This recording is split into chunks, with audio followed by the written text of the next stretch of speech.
हमने देखा है, हम देख के बड़े हुए हैं, लेकिन आज हमारी सूरत हाल कैसी बदल गई। हमारे पास अपना एक नबी है, हमारे पास अपनी एक किताब है, हमारे पास अपना एक कॉन्स्टिट्यूट है, हमारे पास अपना एक खुदा है, लेकिन एक खुदा के मानने वाली कौम, एक नबी पर ईमान रखने वाली कौम, कुरान पर यकीन रखने वाली उम्मत मुस्लिमा आज अपने मसाइल को कुरान के मुताबिक हल करने के बजाय इस बात पर ज्यादा जोर देती है कि उनके मसाइल बातिल अदालतों में जाके हल किए जाए। ये अलमिया है, इस पे काम करने की जरूरत है।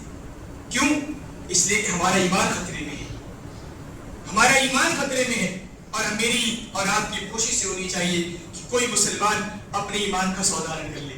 कहते हैं ना कि मर जाएंगे ईमान का सौदा न करेंगे, ऐसा न करेंगे, कभी ऐसा न करेंगे। एक मुसलमान मर जाएगा लेकिन अपने ईमान का सौदा नहीं करेगा। तो क्या ईमान का सौदा है?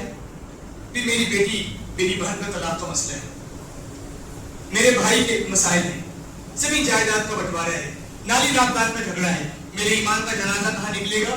मैं अपनी बेटी के तलाक के मसाइल को लेकर, अपने भाइयों से जायदाद के बंटवारे को लेकर, नाली राबदार के झगड़ों को लेकर कुरान के सामने खड़े होने के बजाय बातिल अदालतों के सामने खड़े हो जाऊं, मेरे ईमान का जनाजा निकल जाएगा। वमन लम यहकुम बिमा अंज़लल्लाह फउलाइका हुमुल काफिरून। जो अल्लाह के नाज़िल किए हुए कानून के मुताबिक अपने झगड़ों को हल नहीं करते, कुरान कहता है कि यही तो काफिर हैं, यही तो फासिक हैं, यही तो जालिम हैं। तो आप तसव्वुर करें, तो बड़ा काम है ये हमारी सोसाइटी में।